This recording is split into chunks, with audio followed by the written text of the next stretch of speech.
สวัสดีครับผู้ฟังทุกท่านครับพบกับรายการรักสิ่งแวดล้อมทางสวทแพร่ FM 91 เมกะเฮิรตซ์ครับเริ่มต้นกันเช้าวันพฤหัสบดีที่2ตุลาคม2568อยู่กับผมแสวงเป้าเพชรเป็นผู้ดำเนินรายการครับนะเริ่มต้นกันในช่วงเช้าๆครับอากาศสดใสสดชื่นนะโดยเฉพาะช่วงเช้านะเป็นลักษณะของอากาศเย็นๆลงมานิดหน่อยเนาะมีหมอกลงนะด้วยอากาศความชื้นนะความชื้นในอากาศแล้วก็มีความกดอากาศสูงอยู่บ้างนะครับนะก็มีหมอกลงน้ำค้างลงเนาะสัญญาณเปลี่ยนผ่านฤดูกาลไปสู่ฤดูหนาวนะเมื่อคืนก็ยังได้ยินเสียงฟ้าฮึมห้ามฮึมห้ามเหมือนกัน แต่ไม่รู้ว่าส่วนไหนเนาะนั่งทำเข้าเวรอยู่ก็ได้ยินเสียงอยู่บ้างนะครับนะเป็นสัญญาณว่าจะเริ่มเปลี่ยนผ่านฤดูกาลนะครับนะบางคนบอกฝนฟ้าน่าจะหมดแล้วมั้งเนาะคงไม่มีแล้วล่ะนะอย่างที่ผู้จัดรายการเน้นย้ำธรรมชาติคือธรรมชาตินะยังไม่มีอะไรที่แน่นอนนะครับนะเรดาร์อากาศการจับเรดาร์อากาศนี่เขาก็จะใช้ประเมินกันไม่กี่ชั่วโมงเนาะสัก 5-6 ชั่วโมงประมาณนี้แหละนะแล้วก็มีการคำนวณกันในแต่ละครั้งนะครับนะคือความไม่แน่นอนเนาะนะทิศทางต่างๆนะแล้วก็นะเรื่องของพายุลูกใหม่นะครับนะเห็นหลายคนเริ่มเขาเรียกตื่นเต้นเนาะพายุตอนนี้เป็นพายุโซนร้อนอ่านว่าภาษาไทยเนี่ย ภาษาอังกฤษ MATMO นะแมทโมไหมนะเมดโมไหม ว่าอะไรไม่รู้เนาะยังไม่มีภาษาเป็นภาษาไทยขึ้นมานะครับนะซึ่งทางกรมอุตุนิยมวิทยาบอกว่าเส้นทางพายุเนี่ยนะมีแนวโน้มที่จะมีกำลังแรงขึ้นเป็นพายุโซนร้อนได้แนวโน้มนะครับต้องเน้นย้ำแนวโน้มที่จะทวีกำลังแรงขึ้นนะครับนะทิศทางก็จะขึ้นไปทางตอนบนของสปป.ลาวนะตอนบนสปป.ลาวนะครับนะก็ต้องรอติดตามนะครับนะเพราะบางทีบางครั้งเจ้าตัวพายุเองเนี่ยนะมันไม่ได้ผ่านโดยตรงแต่ว่าขอบนะชายขอบของกลุ่มพายุหรือแม้แต่การดึงเอากลุ่มเมฆอื่นๆเข้ามาสมทบนะครับแล้วจังหวะพอดีมันมาหยุดตรงบ้านเราประเทศไทยเราเนี่ยนะมันก็จะส่งผลให้มีฝนตกหนักเนาะเหมือนกับเจ้าบัวลอยที่ผ่านไปแต่บัวลอยเนี่ยเฉียดไทยนะเฉียงขึ้นไปนะครับแนวตั้งแต่ภาคอีสานตอนบนนะเฉียดขึ้นไปทางด้านตะวันตกเฉียงเหนือนะทางน่านทางพะเยาเชียงรายนะครับนะแต่ว่าถ้าดูจากสถิติปริมาณน้ำฝนของน่านเนี่ยไม่เยอะนะครับนะมาเยอะทางพะเยาแล้วก็ทาง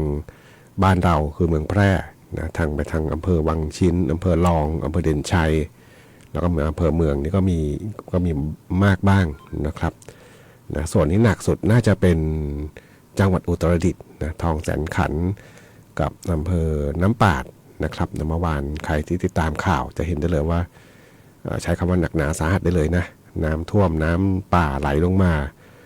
ระดับความสูงของน้ำนะบางบ้านเรือนนี่ที่เห็นอยู่เนี่ยสูงเลยหัวนะท่วมหัวนะดูข่าวเมื่อคืนก็นะต้องบอกว่าใช้คำว่าน่าสงสารมากนะครับนะหลายพื้นที่เนาะบางบ้านนี่ข้าวก็เปลือกนะเก็บเกี่ยวไว้ก็ไปกับน้ำหมดเลยนะน้ำแรงมากนะครับคิดดูสิน้ำป่าไหลลงมาระดับความสูงนะที่เกินท่วมหัวไปแล้วเนี่ยนะเกือบถึงชั้นบนเนี่ยมันจะหนักขนาดไหนเนาะนะครับนะเอาแค่เข่าแค่เอวแล้วก็แรงนะถ้าเจอขนาดนี้ก็เป็นหนักหนาสาหัสนะครับแล้วก็เป็นกำลังใจให้ครับนะทางน้ำปาดทางทองแสนขันนะครับนะเคยมี FC รายการนี้แหละเนาะฟังอยู่นะทางน้ำปาดนะอุตรดิตถ์นะครับนะก็เป็นกำลังใจให้กับทุกท่านด้วยที่ได้ประสบภัยธรรมชาติในครั้งนี้ครับวันนี้เริ่มต้นกับบทเพลงนะสำหรับงานเพลงเขาใหญ่ครับนะส่งมอบเป็นความสุขสำหรับผู้ฟังที่ติดตามรับฟังรายการรักสิ่งแวดล้อมและท่านผู้ฟังอยากจะฟังเพลงไหนอย่างไรก็สามารถที่จะแนะนำได้ครับทางโทรศัพท์0545235516ครับนะแฟนเพจก็พิมพ์คอมเมนต์ไว้ได้กับช่วงเวลาของรายการรักสิ่งแวดล้อมครับ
ได้รับฟังผ่านไปครับนะกับงานเพลงของคุณโปพงษ์สิทธิ์คัมภีร์ที่ท่านผู้ฟัง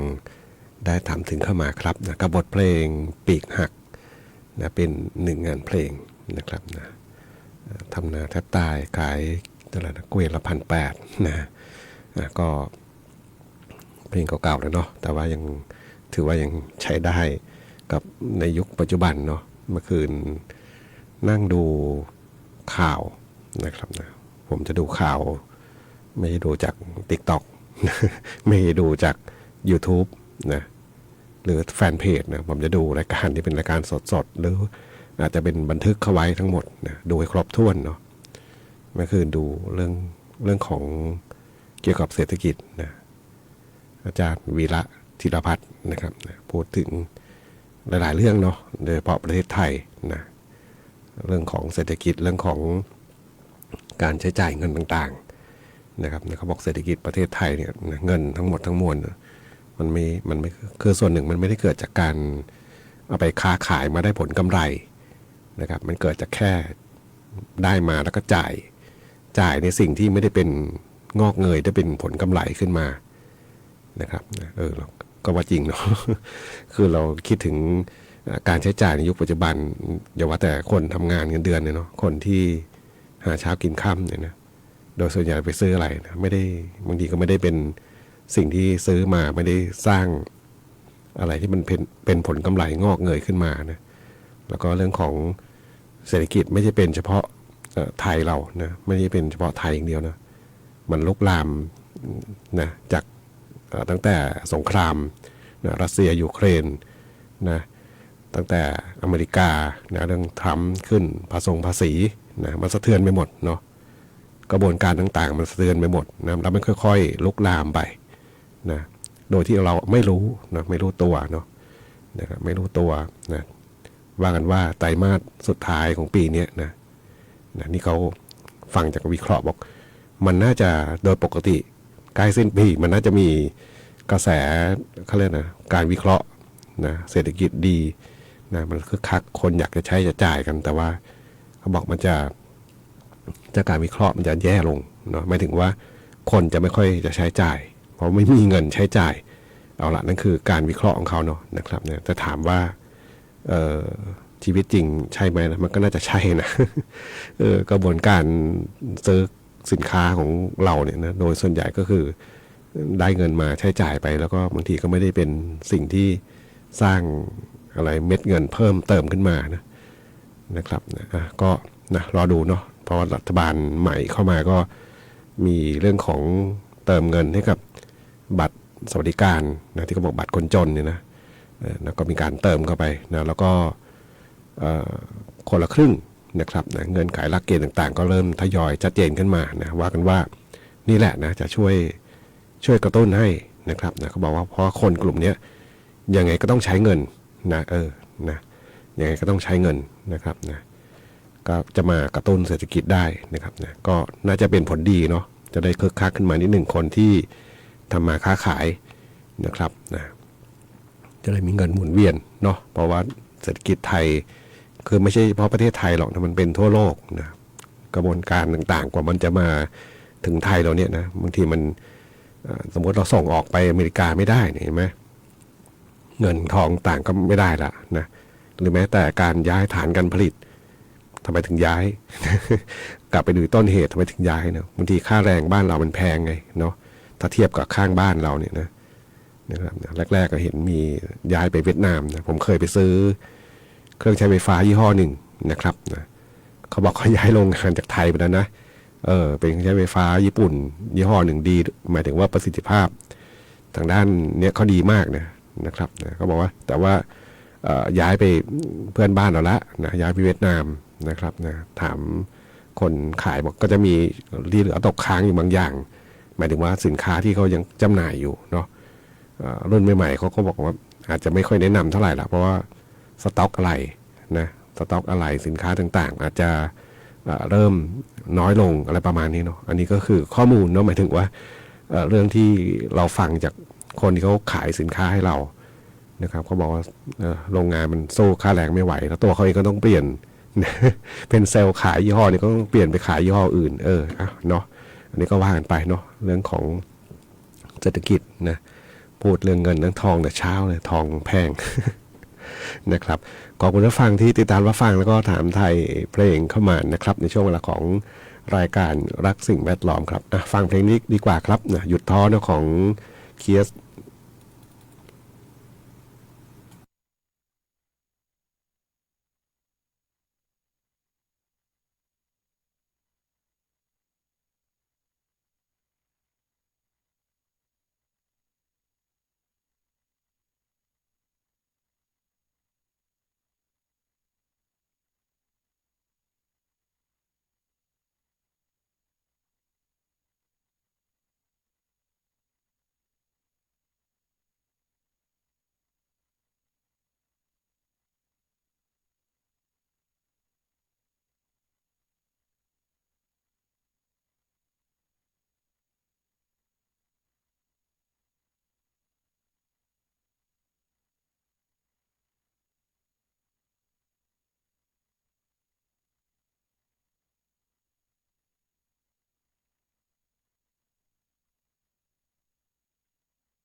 กับงานเพลงของไม้เมืองที่ได้รับฟังจบลงไปครับเก็บรักไว้ที่ปลายลุงครับนะสำหรับเพลงที่ท่านผู้ฟัง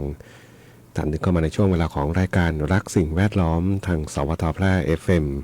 91 เมกะเฮิรตซ์ครับเห็นท่านผู้ฟังคอมเมนต์อยู่บอกสวัสดีคุณแสวงเศร้าใจบ่ายเมื่อวานยังไม่หาย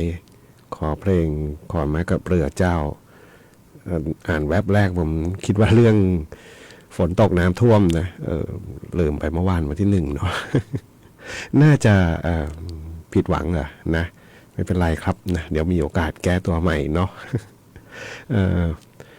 ลืมจริงๆนะหมายถึงว่าลืมเพราะว่าเมื่อวานนี้มีเหตุการณ์เกี่ยวกับน้ำท่วมเนาะเป็นลักษณะน้ำป่านะไหลลงดอยนะครับนะหลายๆพื้นที่นะเมื่อวานเข้าใจว่ามีหลายพื้นที่แหละเนาะใกล้สวทก็แถวบ้านมณีวันนี่แหละนะข้ามแม่น้ำยมนี่ไปเนาะนะครับนะแล้วก็น้ำที่ไหลลงดอยมานะแล้วก็ทางเมื่อวานที่เห็นเยอะๆหน่อยก็ทางอ่างแม่ม่านนะแม่ม่านก็น้ำล้นสปีดเวย์ขึ้นมาเนาะแล้วก็ไม่รู้ว่าบางคลิปดูรายละเอียดยาก คืออยากจะรู้ว่าตรงไหนเนาะคือเห็นนะเป็นคนที่โพสต์ Facebook ส่วนตัวอยู่เนาะก็อย่าพยายามดูว่าจุดไหนอย่างไรนะครับแต่ก็ไม่ได้บรรยายเนาะเขาเพียงแต่ว่าตกอกตกใจน้ำมากๆน้ำมันเยอะเนาะนะครับนะแล้วก็มีความเสียหายเกิดขึ้นนะครับคือฝนที่ตกมาจะว่าไปก็เกือบจะตลอดคืนนะตลอดคืนเมื่อรอยต่อวันที่30กันยาถึงวันที่1ตุลาคมนะครับนะคืนนั้นนี่น่าจะราวตั้งแต่4 ทุ่มนะ3 ทุ่ม4 ทุ่มเนี่ยผู้จัดรายการออกมาปิดประตูหน้าบ้านยังมีฝนไปปล่อยแต่ว่าเสียงฟ้าแรงเนาะเสียงลำเหมือนกันเนาะแล้วก็ฝนไปปล่อยก่อนเนาะแล้วก็ช่วงดึกนะราวสักตี 1นะรู้สึกตัวตื่นก็คือฟ้าแรงมากนะตี 1คือวันที่1ตุลาแล้วล่ะเนาะนะครับนะก็พยายามนะข่มตานอนเพราะว่าต้องเข้าเวรอีกวันนั้นนะต้องเข้าเวรตี 3ต้องมาแล้วก็นะแต่หลับยาก เมื่อไหร่ก็ตามไปตื่นตี 1โอ้นะเพราะมันหลับไประยะแล้วเนาะแล้วก็นะพยายามจะหลับต่อแต่มันนะเสียงฟ้าคำรามนะฝนก็เทนะมาเข้าเวรขับรถเนี่ยฝนตกตลอดทางนะตกหนักเลยนะมองแทบไม่เห็นถนนเลยเนาะก็เป็นช่วงเวลาหนึ่งเนาะที่ฝนตกลงมาแล้วก็มีผลกระทบก็คือน้ำไหลลงดอยในพื้นที่ต่างๆแต่ถ้าเทียบบ้านเรากับทางจังหวัดอุตรดิตถ์นะทางน้ำปาดทางทองแสนขันนี่บ้านเรานี่จิ๊บเลยนะเสียหายไหมก็เสียหายแหละเนาะเพราะว่าน้ำเข้าบ้านเข้าต่างๆนี่นะอย่างบางท่านทางบ้านมณีวันบอกว่าตื่นเช้ามาก็น้ำเข้ามาแล้วนะเก็บข้าวเก็บของไม่ทันเนาะนะครับแต่ว่าทางทองแสนขันทางน้ำปาดนี่หนักมากนะน้ำท่วมระดับน้ำที่สูงดูจากภาพข่าวดูจากคลิปวิดีโอที่เขานำมาโพสต์นะล่องรอยน้ำที่ไหลไปเนี่ยนะมันผมว่าถ้าคนเฉลี่ยสูงสัก160เซนติเมตรเนี่ยมันน่าจะสูงเกินนะประมาณสัก2 เมตรนะบางที่นะบางจุดเนี่ยร่องรอยน้ำเนี่ยนะแล้วก็มีบ้านบางหลังเนี่ยล้มเลยนะเพราะว่าเข้าใจนะเป็นบ้านเรือนที่รากฐานอาจจะไม่แข็งแรงนะอาจจะผุกร่อนหมดแล้วเป็นไม้เนาะนะครับเจอน้ำปะทะแรงก็ล้มนะครับข้าวของเสียหายหมดน้ำแรงมากเนาะน้ำแรงแล้วก็ระดับน้ำที่สูงนะครับเห็นเรือกู้ภัยไหมล่ะนะเขามาช่วยนะยังล้มยังคว่ำเนาะเรือคว่ำนะเพราะน้ำแรงนะน้ำเชี่ยวยาวเรือขวางเขาว่าอย่างนั้นนะ ถูกต้องนะนี่เป็นคำที่ใช้ได้จริงแล้วก็ปฏิบัติได้จริงนะครับอย่าไปขวางนะขวางเมื่อไหร่จบเลยนะครับขอบคุณผู้ฟังนะที่ติดตามรับฟังแล้วก็ถามไทยบทเพลงเข้ามาเดี๋ยวจะได้ฟังนะสำหรับงานเพลงที่ขอเข้าไว้นะครับนะดูพยากรณ์อากาศเนี่ยนะช่วงนี้ก็ฝนก็จะเริ่มแผ่วจางไปบ้างนะไปค่อนทางด้านตะวันตกแล้วล่ะนะไปค่อนทางจังหวัดแม่ฮ่องสอนเชียงใหม่ลำปางเชียงรายนะเลาะไปถึงทางจังหวัดตากกาญจนบุรีนะเมืองแพร่นี่เป็นสีขาวแล้ววันนี้นะอุตรดิตถ์แพร่ น่านแล้วก็พะเยานะเป็นพื้นที่สีขาวแล้วฝนเริ่มแผ่วจางลงแต่ก็อย่าลืมนะติดตามนิดนึงนะเจ้าพายุลูกใหม่นะทิศทางมันยังอยู่ไกลอยู่แหละเนาะอยู่ฝั่งตะวันออกของฟิลิปปินส์นะครับยังอยู่ไกลนะแต่ว่าคาดการณ์ว่าจะหมุนมาถึงทางตอนบนของประเทศไทยเนี่ยราววันจันทร์หน้านะวันจันทร์หน้านะครับนะก็ต้องรอดูนะเพราะว่าถึงจุดนั้นเนี่ยผลกระทบโดยตรงอาจจะไม่มีแต่ว่ามันจะดึงเอาความกดอากาศต่ำทางพม่าขึ้นมาหรือเปล่านะครับนะก็ต้องรอดูเนาะเพราะว่าสิ่งเหล่านี้มันเป็นความเปลี่ยนแปลงที่เกิดขึ้นได้ตลอดเวลานะก็ต้องติดตามนะอย่าไปตกใจแต่ว่าต้องเขาเรียกต้องติดตามแล้วก็รู้ทันแล้วก็เตรียมการไว้บ้างนะครับนะเพื่อที่จะ